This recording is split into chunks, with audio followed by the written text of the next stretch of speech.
After shooting with the FX30 for the last 2 months, it would be fair to say that the FX30 is the best budget cinema camera in 2023. But then I remembered a camera that's held that role for almost 2 years. Let me explain. What's up, nerds? Welcome back to the channel. The Blackmagic Pocket 6K Pro and the Sony FX30 are both cameras that are geared towards the budget filmmaker, budget cinematographer, or budget cinema cameras. They're not meant to be hybrid cameras. They're meant to take photos. They're meant to take amazing video. And both of them have amazing specs, but the number one that defines them apart from each other is that one is 4K and the other is 6K. You could also do a comparison between the FX30 and the Blackmagic Pocket 4K, or even just the regular 6K. I did the 6K Pro because there are some extra features that make it so the FX30 might not knock it off of its pedestal as best budget cinema camera. Let's start by going over the specs. The Sony FX30 is a 4K capable APS-C sensor camera. But one thing that's interesting about that 4K is that it's an oversampled 6 or 7K, meaning that it's actually taking a 6K or 7K resolution and oversampling that image to a 4K compressed image, making the overall 4K actually very sharp. This camera can shoot 4K up to 120 frames per second and 1080 up to 240 frames per second, which is pretty impressive. Considering the 6K Pro, you have a true 6K resolution, 6K DCI. It can record 6K B-RAW up to 50 frames per second. It also does all the other resolutions, 4K, 2K, 1080p. But one thing to consider with that is that you're going to be cropping in on your image sensor every time you change to those lower resolutions. So if you're going to change it to 4K, you're going to be cropping in on the already small Super 35 sensor of this camera. Now, I mentioned in some of my previous videos that sensor size does not matter to me, and in turn, resolution doesn't seem to play a huge role in a lot of my work that I do, unless I'm doing some high-end commercial work or something like that. But the 6K Pro is a camera I've used on a daily basis for well over 6 months, and the Blackmagic Pocket 4K I shot on for almost 2 years. So I'm very familiar with B-RAW and with ProRes and with all the capabilities that a Blackmagic Pocket camera can bring to the table. In the very unscientific tests that I ran comparing the resolution of both of these cameras, the 6K was sharper. When comparing them side by side, you can definitely tell that the Blackmagic is sharper. And it's not terribly noticeable when you're not cropped in, but when you do crop in about 5 times, there is significantly more resolution in the 6K Pro versus the FX30. And with those tests, I tried to use the native lenses for each one. So I've got a Canon 35mm and an SLR-Magic Cine lens 35mm just to keep the focal length similar. And I also shot at f4 for both of those sharpness tests. So just making sure that I'm somewhat in the middle range of those lenses. But those comparisons are having the 6K Pro at 6K resolution and the Sony FX30 in all intra, so the highest codec possible that you can get internally with the FX30. But before you click away and go buy yourself a 6K Pro, think about this. Now, I'm not here to convince you to buy one or the other over these cameras. Really, this is just an opinion-based comparison. You can take it for a grain of salt. Like I said, I shot on the Blackmagic system for over 2 years, but there were several factors that ultimately made me switch to the Sony system. The 6K Pro is not capable of autofocus.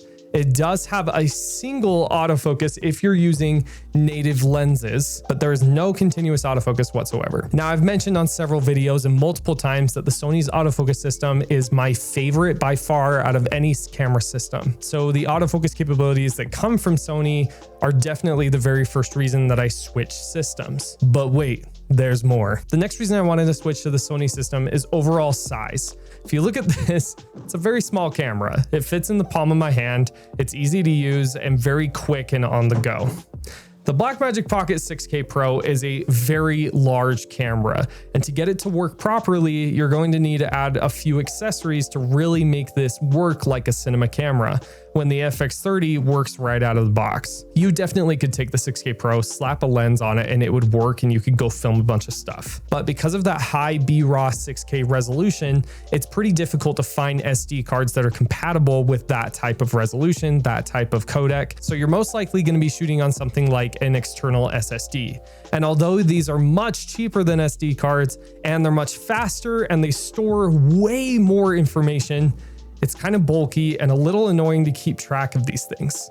And although SD cards are slightly more expensive than SSDs, they are much more convenient. The battery life of the Blackmagic Pocket cameras has been notoriously bad. And to be fair, Sony's battery life was not great until they introduced the FZ100 battery.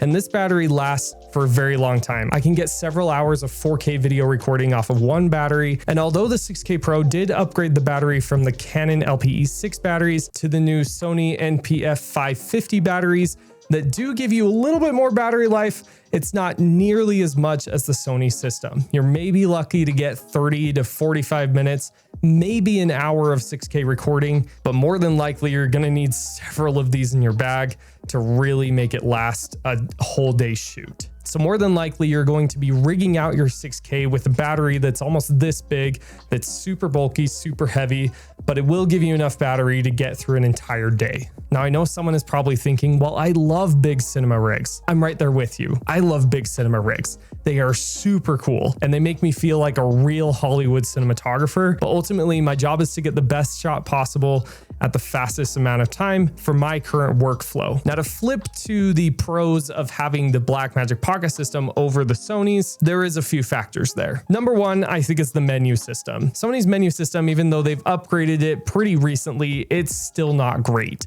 There are way too many menus, way too many options, and too many things that make no sense. But Blackmagic's menu system is very easy to navigate, it's very user intuitive, and everything makes perfect sense if you're coming from a little bit of experience in the camera or cinema background. You know what B-RAW means, you know what 12:1 means, and you know what all of the resolutions mean. Plus, there's a lot more accessibility with types of exposure tools that you'll have within the camera system, such as peaking, waveforms, false color. When with the Sony systems, you get a little bit of a histogram, you get peaking, but false color is not available unless you use an external monitor. And there is a huge defining factor between both of these cameras is that the 6K Pro has built-in ND filters and the FX30 does not. I really don't put this on Sony very much. Given that Sony was able to keep the body down to such a small form factor, I'm not surprised that they weren't able to fit ND filters in the camera. But it is a little frustrating to have to add external ND filters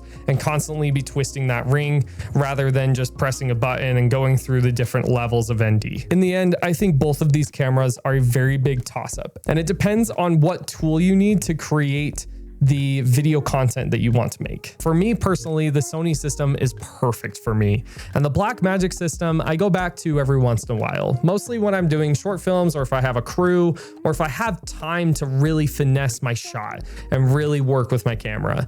Ultimately, the work I've been doing lately doesn't allow for that. So the Sony system is perfect for me. But if you have time, if you're gonna be using this for like big commercial sets, this would be a really great option. And that B-RAW is going to give you amazing 6K resolution that you can punch in post and have much more capabilities in post-production with that B-RAW. And personally, I think S-Log is great. A lot of people bag that codec, but I've actually really enjoyed using S-Log. The FX30 is $1,800 for just the body. If you get the XLR handle, you're looking at $2,200, $2,300. And the 6K Pro is $2,500.